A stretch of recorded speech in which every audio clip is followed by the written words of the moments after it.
Yani or Laurel? Just kidding. Oh my god. What's your favorite iftar food? Pakora. Fruit shot. Man, I was very excited to do this podcast. That answer just went so many different directions. No, not get into that. But let's get into it. I'm way too tired of that BS to be asking questions like that around here.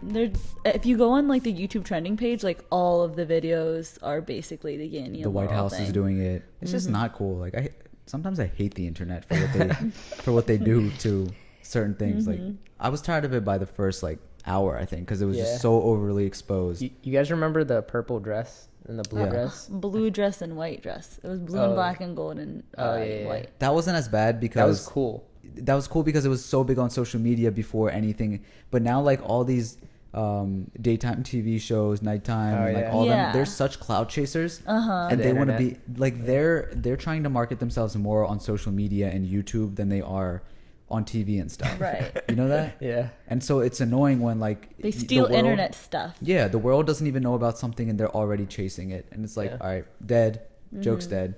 So yeah. But anyways, the Ramadan. Yeah, I actually guys both don't pick the same thing. I don't even like pakora are good and everything, but I don't try to eat them when they open iftar. They're like super oily. Is it still your top choice or no?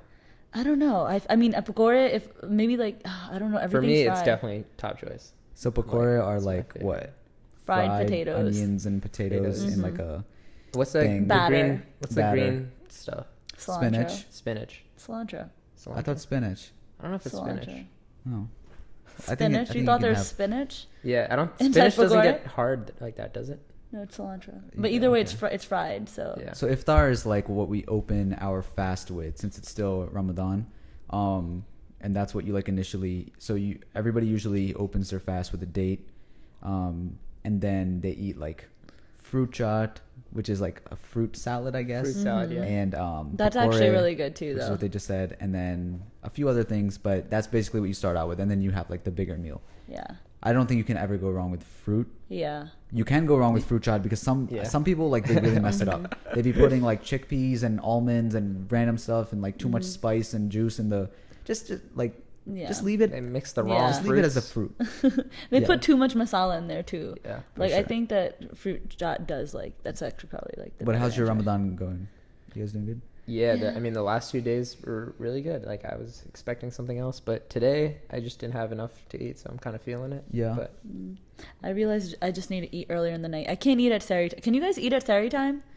Like eat a good proper meal? Well, I'm a huge so midnight hard. snacker. I eat more during like midnight regularly than I do during the day. I can So eat at like that's what 1 I'm doing. a.m. But like if I'm waking up out of my sleep to eat at 3:30, like I can't do I it. force myself to. I'm staying up. Yeah. Well, anyways, thank you guys for tuning in to the 50th episode of Strange Flavors. Thank you. Brought to you by Alif Theory. My name is Faras. My name is John A.K. Shermer. My name is Amber. Oh, real quick on the Ramadan thing. So, I don't sleep a lot, and so that I don't dream a lot, and I hate dreams and I hate sleeping.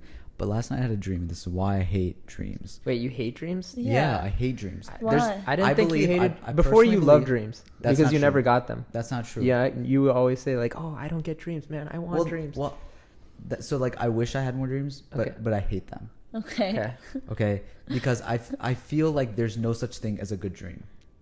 I mean, I don't really remember a lot of my dreams. A bad dream where something bad happens to you, wake up terrified, whatever, like not a good dream. And if you have an amazing dream where you're like We've talked millionaire about and this stuff before, like that, I yeah, feel that's like. what I'm saying. Yeah. So it's like I feel like, well, before I used to say a bad dream is a good dream and a good dream is a bad dream, but a bad dream is bad too because of what happened to me last night. So here's what happened, right?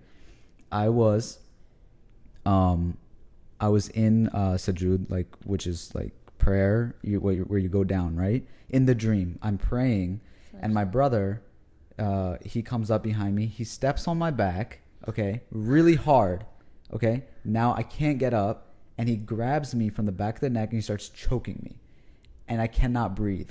I'm like freaking out, and I'm like, does he think this is a joke? What is this? I can't move, and I cannot breathe, and I'm like literally like trying to scream and gasp for air, and I can see my mom in the kitchen, but she doesn't see me, and I'm like literally trying to get her attention because I'm about to die. Okay, and then I take this huge breath. I wake up. I'm like, I look down, and it's my own arm across from my neck choking me, and I literally could not breathe. That's how I woke up. Okay. Oh, in real life, you're choking in real life, I was choking myself. So dreams aren't the issue. You're the issue. Yeah, you're the issue, bro. Like, and how's the relationship with your brother? Well, I was super mad at him when I woke up. I was like, "Who do you think you are? Walking into my dreams like that? You try to choke me up? You think you're a funny guy?" What if he's like, you go upstairs and he's sleeping, and he's like, "Yes, finally." I hate dreams for that reason. But yes, it is the 50th episode, guys. Thank you for making it this far. We really appreciate you guys. Thank you. And of course, we usually do these giveaways like all the time because we love you guys. We give away our souls, our time. So for the 50th episode, we're shipping Shimmer in a box. Yes. If you win this contest. Is that really a prize? I don't know if that's a prize. Honestly, we're just trying to get rid of you. But no, we're gonna give you a nice little gift box with a bunch of goodies. Strange flavor goodies. Yeah, and all you have to do is go on our most recent Instagram post when you hear this and tag 3 friends. You can comment as many times as you like for more chances to win. Just make sure that they're different friends. And they're not like random pages. Yeah, they have to be like, people you follow, and you can't just be tagging like Mark Wahlberg and whoever. Unless Mark Wahlberg likes or comments. If Mark Wahlberg follows Strange Flavors after you've commented, you're automatic winner. You're gonna get shipped to us, and you're gonna get to get anything that you like. Yeah. Because if you can make that happen, it's goals. So yeah, good luck on the contest, everybody, and we hope you keep listening for 50 more episodes. So we had somebody who is a really good friend of ours and a pretty devoted listener, Sanjay, send us something that he wanted us to highlight, and it's this project that one of his friends is doing. It's a project based out of Kashmir. Shout out Kashmir. Yeah, Amber's from Kashmir. And I think we all know that. And it highlights delivering period kits to villages because it's very hard to access them in that part. And the kit includes 2 underwears and two reusable pads. And the plan is to prepare 100 period kits. And there's no contribution that is too small if you'd like to donate. This is the month of giving. And so if you would like to, we're leaving the GoFundMe link in the bio. Her name is Ibtihal Raja.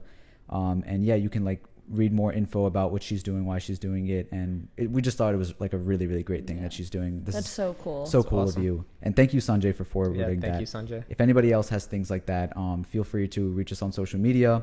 We're Strange Flavors everywhere, or our email is strangeflavorspodcast@gmail.com. And yeah, please contribute generously because that's pretty dope. Bless. So this royal wedding going on, what was it, last night during 4 a.m. Yeah, here. During our Sari time. Yeah. People were skipping their prayers to watch the royal wedding. Yeah, that's true. Did you guys actually see it? I watched it this morning, after I woke up, and I don't know, there was first of all, Meghan Markle. She's really cute. I love her. I loved her in Suits. She's the bride, right? Mm-hmm. Yeah. And she played Rachel Zane in Suits. Did you guys ever watch Suits? I feel like I've asked this on the podcast before. No. Okay, I was a huge Suits fan, and the main character in Suits. So she's an actress? Yeah, and the main character in Suits is Mike Ross. I loved Mike Ross and Rachel Zane together. So first they were of all, dating in the show. They were married in the show. Oh, okay. And that was his love interest, and they had this whole back and forth, but to see her with another man, okay, I'm having issues with it. What? Yes, why? And royalty at that. Right. And so whole time Mike Ross is looking around with freaking turning around his pockets because he's nothing compared to what Prince Harry, or what's his name? Is his name Prince Harry? Sure, we're gonna go with that. His name's not Prince Harry. No. The prince. But I feel okay, I don't necessarily get the hype with it. It's a huge thing in the UK, but a lot of people are really hype about it over here. Yeah, I thought I thought it was just this huge crazy thing because kings and queens, they don't really there's no kings, but the queen and the royal wedding and whatever you think, it's just this giant massive thing. But when I see all these snaps, it just seems like a normal wedding, just like kind of hyped up, and like all the celebrities are there. I think it's just like so like slow and boring. The best thing though is that it's now they have some black in the royal fam. Oh yeah, 'cause she's mixed, right? Oh, Yeah, her that's mom's cool. black. That's cool. But I gotta say, like, Pakistani people or brown people have the hypest weddings of all time, because I watched this and I was like yawning and stuff because it was so boring. It was so dry. Like, we get all cute, dressed in jewels, lipstick ready, eyebrows on fleek, jewels on fleek, everything For like 5 days straight. for a month straight. Month straight. And over here it was just like And she looks everyone's really watching. pretty though, don't get me wrong. Dude, imagine like a brown wedding being filmed. Like on television, like a That royal would be brown wedding. I mean, that's every lit. Bollywood movie. We get to see But it. not for 5 days straight. And like, also live. the whole world sure, isn't that'd be watching cool. it. Okay. Yeah. Imagine that. Like everyone's just staying Why up for don't 5 you days. why don't you straight. copy yourself some royalty and then we can witness that? Yo, Well- you trying to make that happen? Live stream Ronald Pono wedding. Yeah, I think all the royal stuff, like it's cool, it's amazing. I'm you glad know, people are hype about it. Like, But I just find it like it's too much for me. I I like just the like see positivity people with having it, a good though. time. yeah, Yeah, it brings happiness and joy. good for them. Congratulations. Congrats. Congrats, Megan. From I the just wish strange- you were still with Mike, but it's all good. But we have some real royalty on the show today, people. I'm just kidding. This is an episode we're extremely excited for because the stranger this week is Moe Vision. He's an exciting artist from the DMV, remaining authentic to his sound and his roots after having many projects under his belt already. He surprised us with a lot of different things he told us, including his age, because he looks so much younger than he actually is. But we were very excited to have him on here. I don't know about you guys, but I was trying not to fangirl the whole time because I've been so hyped about his song recently. I'm like, yo, do that bar, bro. Like, yo, can you sing this part? No, but yeah. So we hope you guys enjoyed this episode, and thank you for listening to 50 episodes again. Without further ado, this is Moe Vision. We have to talk about it, Des. So your song Haya-al-falah, did you know that it was gonna be as hype as it turned out? I mean, are you even aware? I'm not of how aware. hype it I'm is? not really aware of like how people feel when they listen to it. Okay. Still, because have you got feedback? I mean, I'm yeah, sure. for sure. I knew people would like it because my mom liked it. And Wow. my Nice. mom, like, she likes my music, but she like doesn't say that much when she listens to it after. She's like, it's good, but this time she was like, What's her like breakdown of like what counts as something why that's is it good? good or what's not? I mean, like, she just thought it was super catchy. She thought it was like needed. Like, she was like breaking it down to me on like some really like deeper levels, which I wasn't really trying to hear it from her because she saw the Islamic. yeah. Okay. But So that. but she was like breaking it down on that level where she was like, this is good, this is needed. Like, you're doing something that's kind of like positive, empowering as well. But me personally, like, I don't even think of it like that. I just did it because I felt like doing it. That's how, you know what I mean? Like, Nice. I don't think too much about that when I'm Yeah. making music. So you're Pakistani? Is Yeah, that- Okay. my mom is Indian, my dad is from Pakistan. Okay, so are your parents pretty desi, would you say, or no? No, not really. They Okay. came here when they were like in high school. Like, so they went to high got school it. here. They went to, like, you know what I mean? Okay, because I was imagining like a desi mom, typical desi mom, like listening to me like, No, "What, her this bumps. This bumps. No, her favorite song right now is Stir Fry.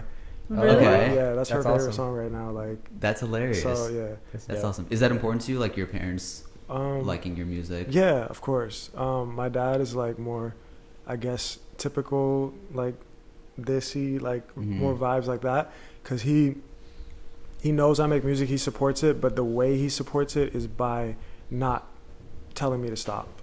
Is it like Okay. Like, Yeah. like that's him giving me his like nod of approval, because he trusts that I'm doing the right thing for the right reasons.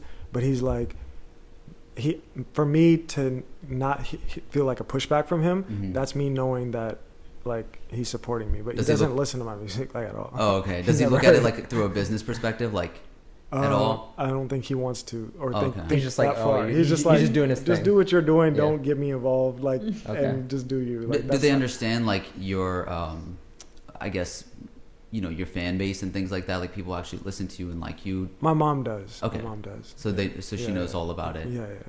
She's part of the club. She's part of the club. She's she's leader of it. She's No, Runs his that's fan cute. page. That's Yeah, cute yeah, though. Like yeah. that's awesome though when a mom is that Oh supportive. yeah, for sure. So for people that don't know you, let's talk about you as a person. Mm-hmm. First of all, like where are you in life right now? Where's your headspace at? What are you excited about currently? I'm excited about, honestly, like I've been making music for a long time, like a very long time. I started in What's a long time? 2006 is when I first recorded my first song. How old were you? And I'm 30 years old. Oh, wow. And like I You made, do not look 30. Not at all. I thought you were our age. Literally. I mean, like we're all like, the thing is like it's really like a mind state. That's what I feel like, you know what I mean? Because like Definitely. where I'm at 30, like you guys might be like way ahead, like where you're at as from compared to where I'm at, because I'm still like figuring out life and everything. That's how I feel. And it's we like all are, I but- think we all are. Yeah. I think Of we all course. are. But like that's how I feel about like age in general. But like I started making music when I was my first year of college, and Okay. like that was like way back. So I went to What'd you do in college? I went to Montgomery College, like a community college, Mhm. and like I didn't have any direction really. Like I didn't know what I wanted to do, and I just knew that like I would always write stuff down, like always. Like even when I was in like middle school, I have like a note cards where I write raps on like from way back when I was like little, and they wouldn't really make sense. I actually always had this like dream of like, it's like kind of a typical like kid dream. I was like a really shy kid, and like in middle school I would be like, I had this I don't know what you want to call it, but like this like a fantasy, I guess, Epitome. like some not an epitome. So Okay. like just like a thing that I always thought of, like I want to do this something like this one day, where it was like a talent show going on, Mhm. and my boys performing or whatever, and then I'm sitting in the crowd, and I was so quiet, no one knew about me, so I was like, I have a mic the whole time, and then like all of a sudden I pick up the mic and I start rapping, and I go up Yo. on stage, and like everyone's like, oh my gosh, like who's this guy? Have you achieved that? Yeah, I've achieved that feeling, like the feeling that Okay, I that's got awesome. for that. But like, I'm excited about just feeling this like wave of like energy towards me and what I'm doing now. Like 'Cause, people like, finally yeah. recognizing it? Okay. Cause like I've been making music for, like I said, for a long time, and it's not like it's That is the loud. That was louder than Sorry. me. very good. But like I remember the first like mixtape I made. That joint, someone's pissed. Someone's really angry. They know Moe Vision is in the building, so we got the ambulances Someone's on. It's like, yo, heated. the heat is here. Someone's The heat is heated in out there. Baltimore. Okay. I'm actually afraid. Like we're about to hear like gunshots outside really quick. I don't think we have gunshots. We have dogs barking, people fighting, People and fighting, cussing each yeah. other out. Like in the But- backtrack of the that's pretty dope. That's like Yeah. really shit. Like, Well, Yeah. people know that, you know, gunshots in the background. they understand, because with the cameras and everything, they Yeah. understand where we are, and you know, we always say on the podcast, like, you know, Oh, yeah, don't yeah. mind Yeah, sirens yeah. and Nah, I everything. like it. I mess But with yeah. that. But like, it's just you know, I've been doing this for a long time. I've been hearing like, you know, like when you put music out for so long and no one's listening, Mhm. it's like I've never done it for like people.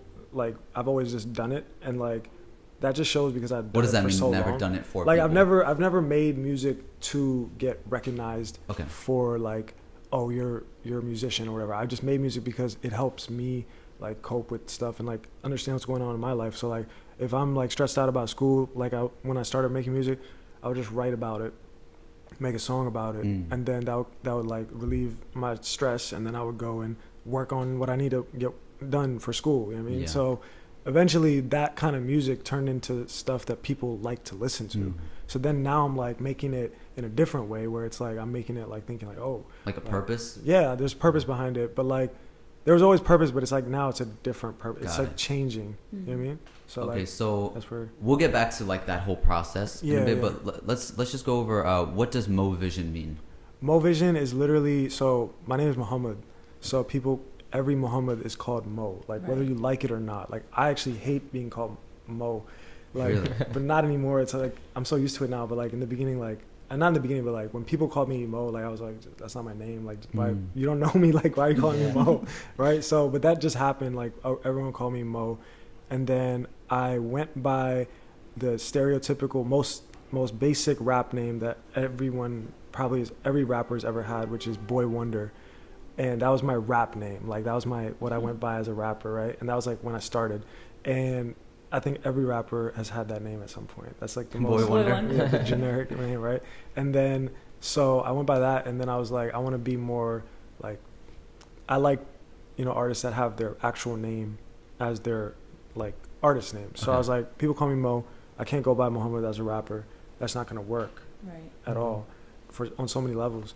And like, so I went by Mo, and then I went by Mo for a little while, and then I just realized I was like, I need a last name because Mo is not like really, you can't like. It's not enough. It's not enough, right? And it's like, so I just listened to my music, and I listened to the word that I say the most, and I wrote down all the words that I say the most in my raps, and I noticed that I say the word vision a lot. I've said the word vision a lot in all my like music, and then I was like, okay, I'll just add vision to my name, and it's like more. It works like more vision, and it's like. Are there any other names that you've gone through? There's a whole list of like last names that I was trying to add, but like that's pretty much it. Got it. All right, so then we know what Moe Vision sort of means. So you were talking about purpose earlier. What does Moe Vision represent? Moe Vision just represents like everyone just trying to be them, just striving to be themselves, because that's the hardest thing to do now. Like, one of the hardest things to do in the generation we live in is to be yourself, because like everyone is telling you how to be. You know what I mean? Like, everyone is telling you what the definition of beauty is. Like, even for girls, it's so hard. Like, my younger sister, like, we talk about all the time, like, it's like beauty is like there's no definition of what beauty is. You know what I mean? So like, that's what my whole message always want to be like, just be yourself. And if like you're, like at the end of the day, like even like what happened with Kanye just now, right? It's just a sign of like how weird of a time we live in, because the fact is that I don't agree with what he said, but that's not what people were upset about. People were upset that he said it. You know what I'm saying? But that's what he thinks. So if he's like, instead of us arguing with what he said, most people are arguing with the fact that he said it. So most people are saying that we'd be okay with you if you kept that thought quiet. You know what I'm saying? Yeah. But he thinks that still. You know what I'm saying? So the issue becomes us not being allowed to be ourselves. Yeah. Right. And I think that was his whole purpose too. And I mean, there's that whole free thing. Yeah, for sure. Free thinking is a beautiful thing, but there's a lot of levels to even what happened with that. Yeah. But that's my main takeaway from that. I was like, wow, like people are really angry that he said what he thought. It's like, yeah, you don't agree with it, but argue that you don't agree with it. People weren't arguing that, you know what I'm saying? Like they weren't agreeing. Yeah. I see it in a lot of like your videos and like on your social media. Like, what is Sound from the Basement? I see that everywhere. Sound from the Basement is literally like I record everything in the basement. Okay. So is it like a creative label or whatever, or independent label? So it's we're striving to be a label. At this point, it's a little collective of artists. It's me, my sister, Tristan. And what do they do? So she sings. Okay. She's working on a project that she's dropping in a month. It's like a small EP, like 5 tracks, and she's super dope. And Tristan is also working on a project right now, so he's a rapper. Now, when it comes to like being yourself and expressing that, as a rapper, that can be really hard to sort of like stand out. So how do you think, or when was it that you sort of like found your sound, if you found it yet? I don't think, I don't know if I've found it.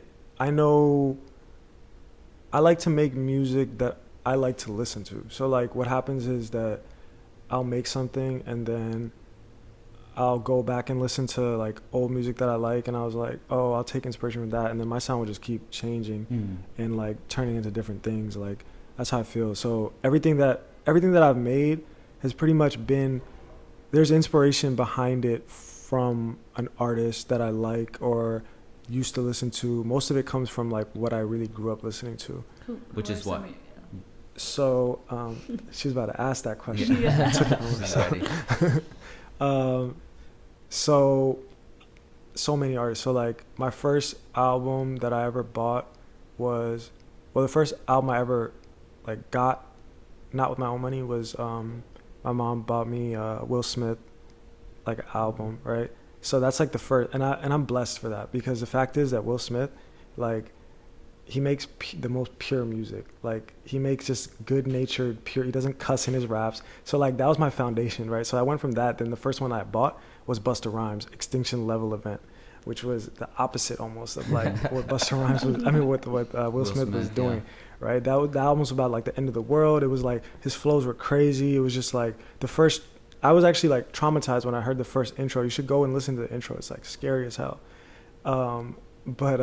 So I listened to that, and then Mace, Tupac. Tupac is like what I listened to for the longest period of time. Like there was a point where I was like that type of kid who like was like, I only listen to Tupac, and anyone who Tupac dissed, like, like I don't like you, like for no reason. I was like, even like he said I was listening to Jay-Z and I heard Tupac say fuck Jay-Z, and I was like, I guess I can't listen to Jay-Z anymore.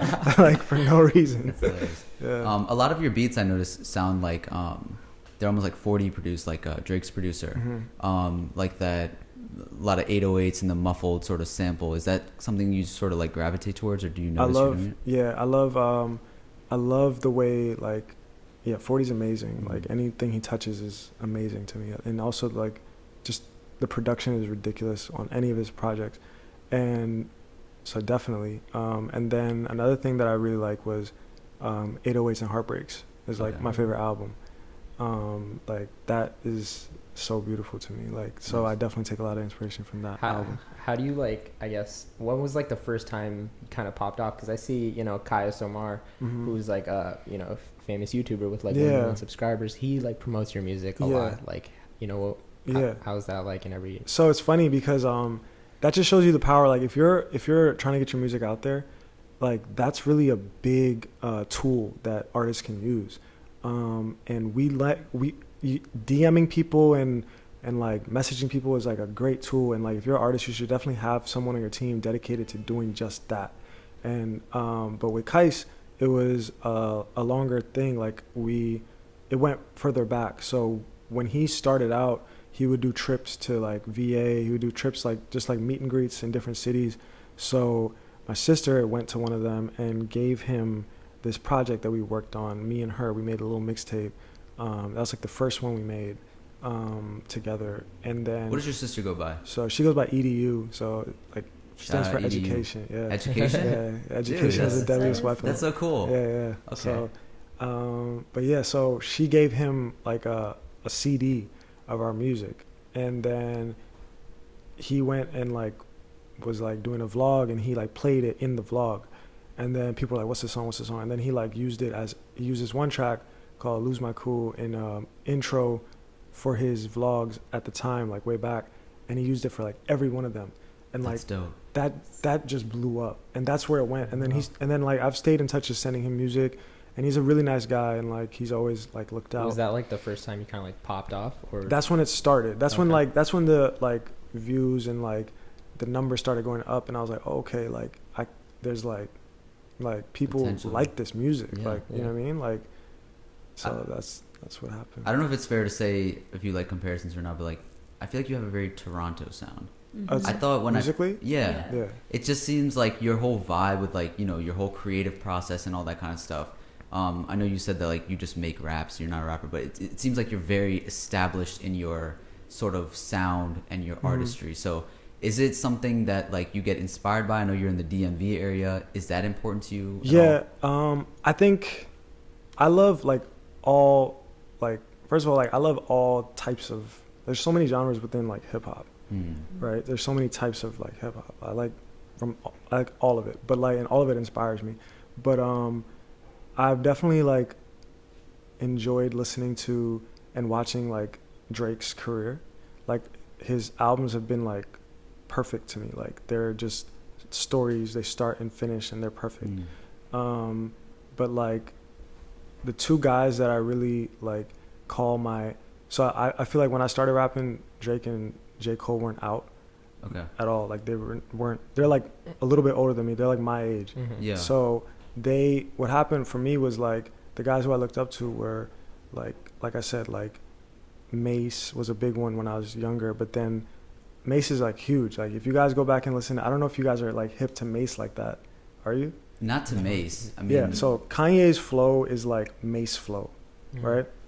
When Kanye like college dropout flow, that's like Mace flow. Like Mace is like done so much for so many artists as far as like flow goes. Like so many artists take inspiration from Mace, and so that's also another guy who like, you know, you even hear the influences in Drake's flow like from Mace. So like what happens is like guys who, since we're in the same age group, what happens is the guys that inspired us, we're listening to the same guys that inspired us because we grew up in the same time. So like our music is gonna sound similar too, because we're inspired by the same people. And then I see them doing stuff. So I say like, I always said like Lil Wayne and when Lil Wayne and Kanye in 2008 were doing their thing, where like 808s and Heartbreaks and the Carter 3 came out, that was for me like the most inspirational moment for me to like, all right, I really want to do this, right?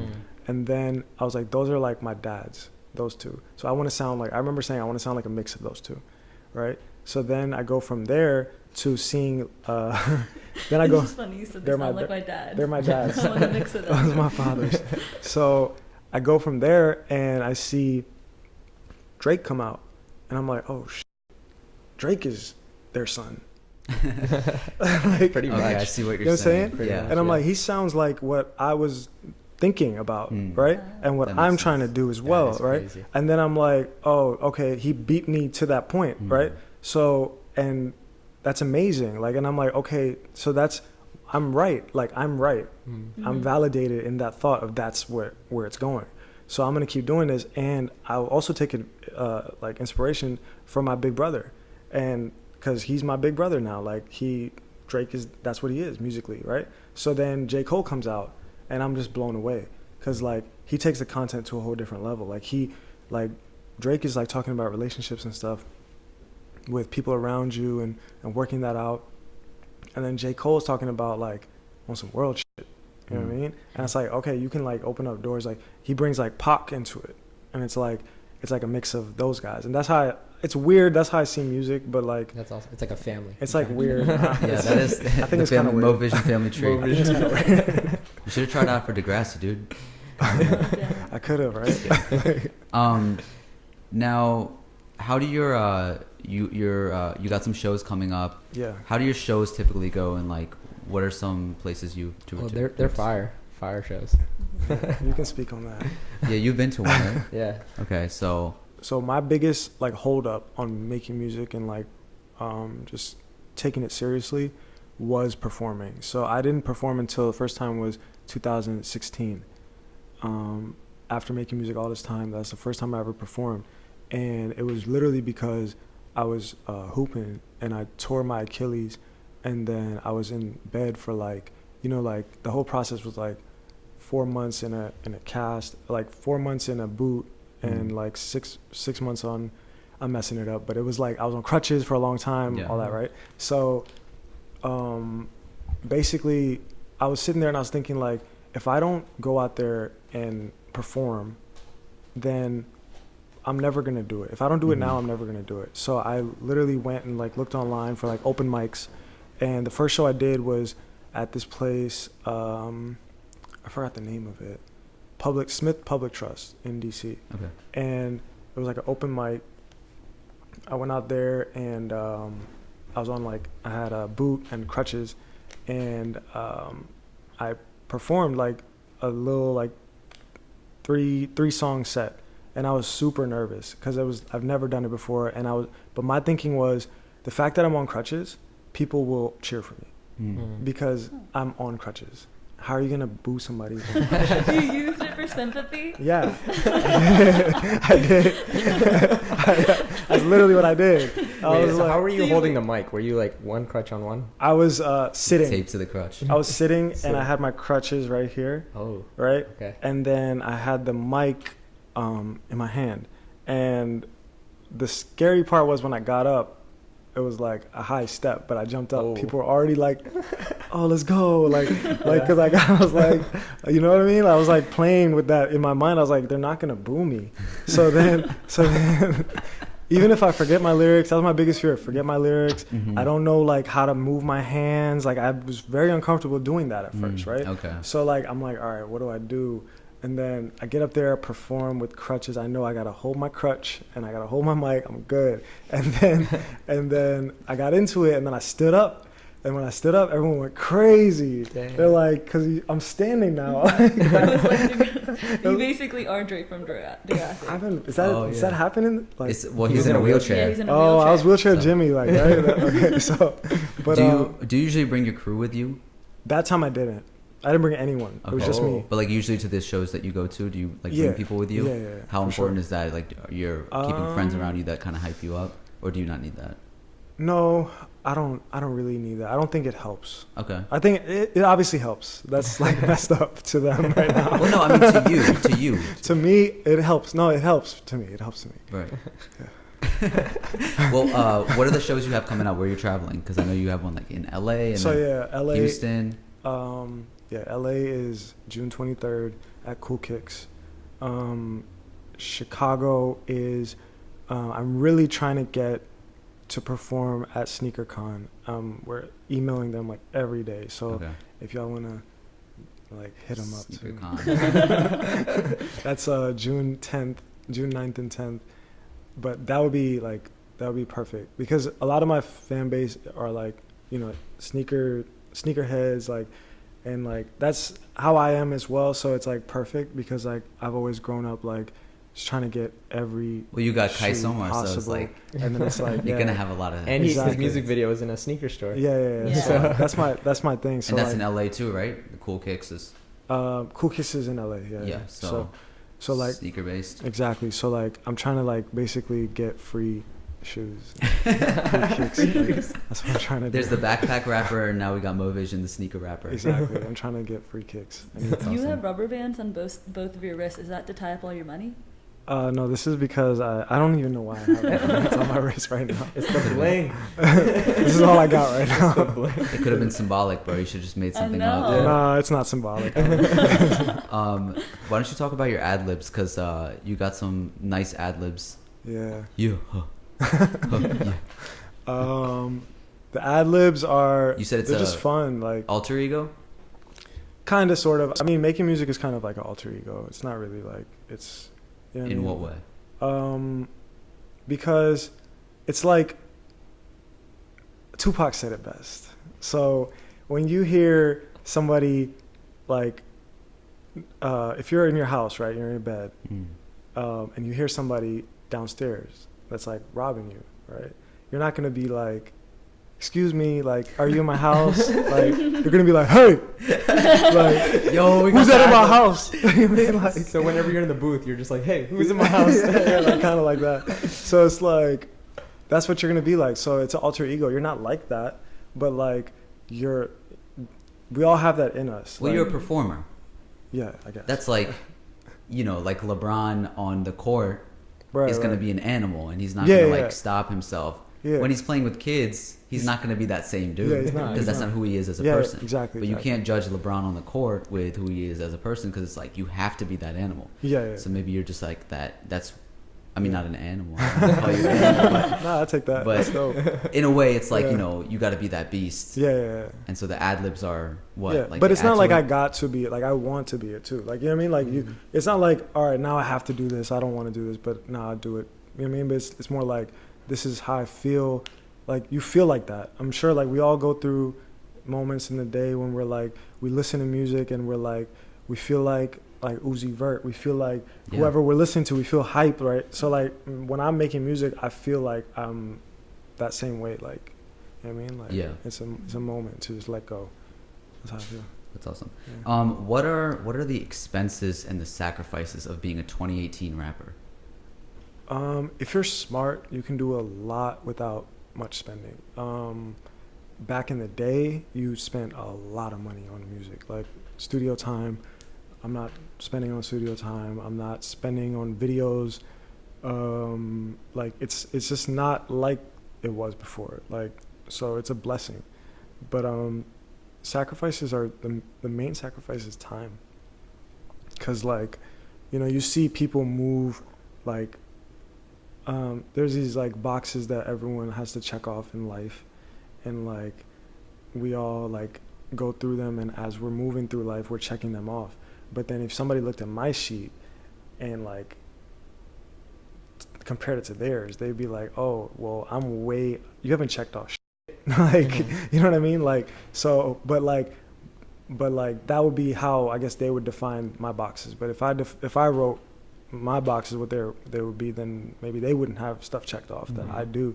But that's kind of like the main sacrifice. So how is like that feeling when like you're first, like everyone around you maybe has those boxes but you don't? It's sometimes it's like unsettling sometimes, because it's a risk, you know. Like it's like, how much time do I give this? Like there was an NBA player, I don't know if you guys saw it, there's a player, I don't know his name, I wish I did, but he just got signed to the Lakers, and he was in the D League or the G League for 10 years, something like that, right? And it's like he was making a lot of sacrifice to be in that league, because that league doesn't pay that much. And he had like another job, like he was making a lot of sacrifice, but he had faith that he would make it to NBA. And it's like, I don't know where my number is.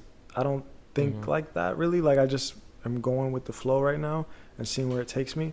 But sometimes you think about that, like in the back of your mind, it's there. Like it's like, all right, so like a lot of stuff is happening with a lot of people in my like family and my, you know, friends, and I'm like, okay, well, when is that stuff gonna happen for me? And I'm like, all right, well, I know why it's not happening, so I can't be mad at it because it's my choice. That's where. But then but most of the time I'm like, all right, like let's get it. Like, do you have like a side hustle with it, or like are you doing this primarily? I do this primarily, but definitely like at this level you have to keep another job. Like you can't not be working. So there's definitely like other stuff I have my hands in, and like other sources of income which are needed to even sustain. Like that's the biggest word. Like sustainability is like the biggest word to me, because it's like you're here now, but how long can you do this? If you love this, you want to do this forever. So like you got to set yourself up to do this forever, instead of like putting all your eggs in one basket, and 1 year you're popping and then all of a sudden you're ghost, and you can't even have the time to make music if you want to for fun. You know what I mean? Like, so that's the biggest word for me. Like, I think you know, even all this time, it's like some people might think of it as being wasted, but I feel like it shapes you a lot to be who you are. And like right now, you sitting in front of us, I can just like feel how sort of like authentic you are, and like very humble. Appreciate it. And you know, a lot of these rappers that are coming up right now that people have a problem with like the mumble rappers and the druggies and all that kind of stuff, I feel like a lot of that is just from them being young and not just not knowing any better at the moment. And you know, they're gonna figure that out as they go on, but they just blew up right away. You know? They had one hit single, and then now they're being that. But like for you, it's different, because it's like you have figured out who you are up until this moment, and for you to blow up like now, it wouldn't be as crazy. Like I don't think that you would, you know, go and buy flashy things and do things that you wouldn't have done otherwise. But I mean, those kids that are like, you know, popping in 1 year, like you said, like they're learning like in front of us though. That's the tough part, because they're having to learn like in front of everyone. And like imagine like going through, like when I was like young, imagine having like everyone watching me grow. I'd probably do some really dumb shit. Yeah. You know what I mean? With like that, it's just like pressure. Yeah. We always have conversations about that. Like I'm like, we're glad that, you know, I think for artists in general, we always want to put this clock on ourselves and be like, you know, if I don't make it now, and especially you know how you're talking about income and sustainability and all that, like it's a lot of pressure. But at the same time, like spending those years learning and doing all this stuff on your own, not spending money on music videos, doing it yourself, like all that, it adds up and like makes you who you are. So so we were talking about the DMV area. You're from the DMV. Are there any other people around here that sort of like inspire you, or is it like you want to get out of here? Like artists? Well, I mean in general, like the culture, the place you live in, and I have a lot of like DMV pride for sure. Okay. I think that like the music that comes out of here is very slept on. I think it's different than the music I make for sure, but I think it's really slept on. There's so many like talented people, especially like after like going out and performing. Like last year, like I did a lot of shows. That was my goal, just to get really comfortable, just get my confidence up, and that really helped a lot. Like with everything. Without the crutches, I did it all. Like I was good.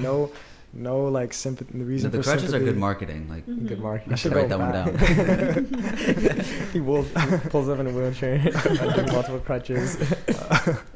But I really like you said, like you kind of hit the nail on the head. Like I like the vibe in Toronto. It's a huge creative hub, and I feel like there's, especially for somebody like you know, I don't know what your brown audience percentage is, but I feel like if there are brown people listening to you, they really, really mess with you. That's how it is, I think. I think the ones that listen to me really show a lot of love. Because you're not corny. Like, thank you. You're not, Thank you. you're authentic. Like, that's Thank what it you. sounds like Thank from the you. music. Thank you. So going off of that, I have a few brown rappers. I want Okay. you to rank them Okay. from your favorite. Okay. And if you don't know them, then we'll just take them off, I guess. Oh my Okay, God. so I got Nav, Uh-huh. the Sweatshop Boys, Uh-huh. Anik Khan, Uh-huh. Fateh, Uh-huh. and Humble the Poet. Okay. This is gonna like totally turn off my brown audience though, Uh-oh. because they're not gonna like that I don't know anyone on that list. You don't know a Really? single Except for You except know for Nav, Nav. right? I know Nav, and I know like I haven't listened to any Khan music, Okay. but like I know, You of, know him. of him. I know of him. Okay. I never listened to his music. That's not a turn off though, because these, you gotta like, if you type in brown rappers on gotta Google, really like search. this is the list that like there's not many of us out there. So, Okay. so Yeah, I haven't heard them, so I can't really base yeah. anything off of that. Well, how do you feel like what's out there right now? Do you think I do that- feel like if I can speak on Nav and what I feel about Nav, I think he's great. I think he's honestly, he's like inspiring to me. Okay. Like I'm very inspired by Nav because he says what he feels. You know what I mean? He doesn't hold back. He says what he feels, and it's very tough being like, it's not tough being brown, but it's like, I'm not trying to make excuses or anything like that. It's not tough. It's but pressure. Like, it's pressure. That there's definitely pressure, right? To be a certain way, and he completely like goes against that, right? Yeah. And he's unapologetic, like 100%. So like, I respect that a lot. And like, he makes his own beats. He writes his own words. He's dope to me. Like I would love to work with him. But yeah, those other guys, I would, I definitely should check them out. I'll check them out for sure. You said that your experience is kind of different because your parents were born, Mm-hmm. they went to high school here and stuff, but did you have to grow up with that stigma of like, oh, like what is he doing, like music, like what is this, like did you have like aunties and uncles, did you have to worry about like the chatter in the background? My parents have been like a barrier for that chatter, which is amazing. Nice. So like I've definitely heard it from people who aren't like related or I've heard it through other people, but never directly to me. Okay. I've gotten certain people approach me and tell me to stop, like 100%. For what? Like, what's the reason? Yeah. What is like, it doing to like, them? What is the reason? Yeah, I don't know. I don't know. My son is listening. My dear God. I don't know. Yeah, I've definitely heard that, but it's just like cultural thing. Like I'm not mad at it because they're in their mind, everyone's trying to do the best that they can do. You know what I mean? Like, so like I can't hold grudges on that. What do you think that you'd be doing if you weren't doing music? Like or even if it was like a traditional job, like what do you think you'd be doing if music wasn't an option? That's really hard. This is Plan A through Z. I don't know. Really? Yeah. That's a good answer. dedication. That's a good I don't answer. know. Yeah. I have a question. So, being a rapper that is Muslim and Pakistani, Mhm. do you draw any lines to like, okay, this might be too much if I go into? No. I basically, because at the end of the day, like, I make music on what I feel, like 100% what I feel. So, like, I don't really I definitely take under, like, consideration what how this is gonna affect people. I've like changed some stuff sometimes because I'm like, maybe not, right? But like slightly, like not like to the extent where I'm like, all right, I'm gonna rap about this. I'm not gonna rap about this. Like if I feel it, then I'm gonna like make music about it. And like I just hope that people take it as like a story, because like at the end of the day, like where you're at when you're like 15 and you listen to something and then you're like, this is garbage, like I don't want to hear it, like this guy's talking filth, right? If you're 15 years old and you say that, come back to the song when you're 25, you might be like, oh, I get where he was coming from, because in these last 10 years I went through some shit. You know what I mean? And now this song is making me feel better about the shit that I went through in those 10 years. But when I was 15, I didn't know, because I couldn't see the future. So like that's really what I feel, because like when I speak on something, it's going off of my 30 years, right? And it might be, it's just different. Like people experience different things at different times in their lives. So like I think that's why I'm big on like, not, if I see someone do something that I'm like, that's kind of like, that's like horrible, why would you say that? Like I like wait to like make that judgment, because I'm like, all right, well I don't know, because like maybe they're going through some other, you know. What's been the best thing that's come out of all of this? Favorite experience or whatever? Best thing is stuff like this is really cool to me, because it's like, you know, I thought it was dope that you guys reached out, and like I was like, wow, like people like what I'm saying. You know what I'm saying? Like I'm like, you don't always know how people are gonna take things. Like, you know, it could easily be like taken like, why are you saying something from like the Quran in your lyrics? Like why are you making a rap song about this? Or why are you doing this? Why are you doing, you know what I'm saying? And then like all of a sudden I'm like, okay, people get it. Like it's not surface level, it's deeper than that. It's more, it's like, you know what I mean? So it's very like, it's motivating to keep going, and it's like, so stuff like this is really like dope to me. And by the way, the people that are saying that are also singing Ride with the Mob, Alhamdulillah. Like they're singing That's what all I'm the saying. lyrics from rappers that don't look like you. I didn't think of that. But. And so there's so many of them. They've been doing it since you've been. All the people that you mentioned, they've you know, even Busta Rhymes is Muslim. Like we've been hearing. It's a double little standard things. a little bit. Yeah, for sure. Yeah. Well, on that note, like, do you feel like you have a sense of responsibility? I mean, I feel like most people feel how you feel about Nav. You know, he's doing his thing, he's cool and everything, but maybe a lot of people don't relate to him on that level. Maybe they don't feel like he's doing anything for the community, which he has no like obligation to. But do you feel a sense of responsibility at all? So I do. I feel like I have like the responsibility for me like lies in just representing myself and my upbringing as accurately as it is. You know what I'm saying? Because I think that's where people get lost in the sauce. Because like if you wanna just rap about the stuff that everyone's rapping about, it's easy to do because you hear it all the time. But if you rap about the stuff that you go through and that your upbringing and your foundation, like Nav does, right? Nav does that. Nav raps about and speaks on things that he went through. I can't rap about the stuff Nav raps about. I can't say the things he says because I don't go through those things. Right. You know what I'm saying? That's why I respect him, because he says, regardless of the pressure against him to say those things, he's probably pressured to say shit like I say. You know what I'm saying? By people who he like does now like is outgrown. You know what I'm saying? Like, but like I'll get the pressure from like a different fan base, right? To say like, oh, why don't you ever say shit like this? Or like, and I'm like, oh, I'm tempted to, right? And I'm like, but if I do that, then it's not me being real to myself and me not being real to how I was brought up. Yeah. So that's where I come from with that. What would make everything that you've gone through? You put in a lot of work, you put in a lot of songs. How many songs do you have? I have like 80 songs. Nice. Like total. How many projects total? Like 4 projects. Okay. Yeah. So what would make all of that work worth it? I think it's already worth it. I don't think that there's a question on that. Like that's not what I'm fighting for. Like to make it worth it is not what I'm fighting for. Like I want to progress. Like my thing has always been to be the best at what I do. So I want to be the best at what I do and keep moving forward. And if moving forward means more people listening to me, if moving forward means whatever it may mean, it definitely includes those things, like getting, you know what I mean, like recognition, it includes those things. But moving forward can also mean like just mentally and just like where you're at, like spiritually, mentally, like my views, my listens, my fans, everything could stay the same right now, and I feel like I'll still move forward. Yeah. You know.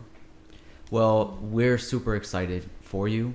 Appreciate it. And we're so glad that we had this conversation. Dude, we were talking crazy. at the beginning that like we were expecting you to come in and be like, you know, a thug or something like that, but and you are a super duper thug. Yeah. No, I think it was more so like we were scared that you'd maybe be like aggressive or something. no. But like you're like super Thank nice. you. And Yeah. No, it's I all wouldn't about come to somebody's house and be aggressive. Like, no, it's all about like when we have people on the podcast and everything like that, and you know, us actually being a fan of them or liking what they do. We don't just like, you know, have anybody on that we're just like, oh, we need somebody. It's like Right, people that we really genuinely want to know about, that we are fans of or whatever, and like we were like, oh, I really hope he's an awesome dude, and like appreciate it. I think I'm a bigger fan now than I was before. So appreciate that. that's awesome. But before we end, just for my sake, Yeah. I love like female rappers and stuff, and so I'm like the biggest Cardi B, Nicki Minaj fan. So like, Yeah. what do you think about Cardi B They're and Nicki amazing. Minaj? They're amazing. Okay. They're amazing. Are you just saying that? No. They are amazing. Like they're actually so amazing. First of all, Nicki, I'm a huge Nicki fan. Like since day one. Like when I first heard her on, what was it? Jeez, it was on Lil Wayne's project. It was like she just did a little feature on Lil Wayne's project, a little freestyle or something like that. And then I saw her on a DVD with like back when they used to do like DVDs for like rap. Like there was, I forgot what it was. It was like a Come Up DVD or something like that. Okay. And I might be completely wrong, but yeah, I was a fan of her since then.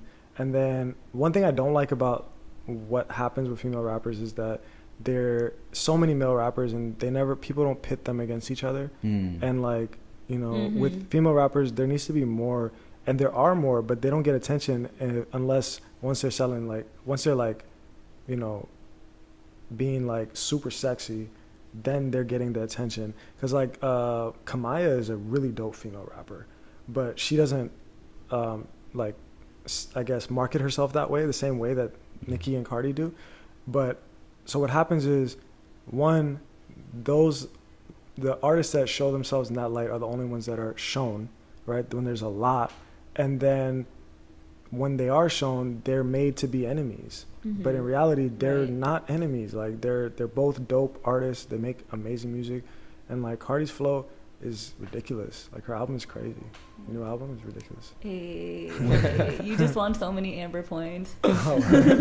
We got one question left for you, but before that, why don't you let everybody know what you have going on currently, any projects, and like where they can find you on social media. Yeah, you could follow me on all my social media is Moe Vision. That's MOEVSN. And I just dropped a project called Prelude to Sanity, and that is available on all platforms, and you could just find me, search me. We'll link it up in the bio. Yeah.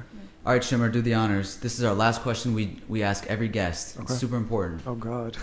If you could describe yourself in any flavor, what flavor would it be and why? All right, I'm gonna think about this. Oh, you're cheating. Yeah, you're you're looking at the cheating wall. hardcore. Oh, I wasn't looking at the Oh, wall. really? I Okay. thought he was like reading Now through. I want to. Any flavor? Yeah.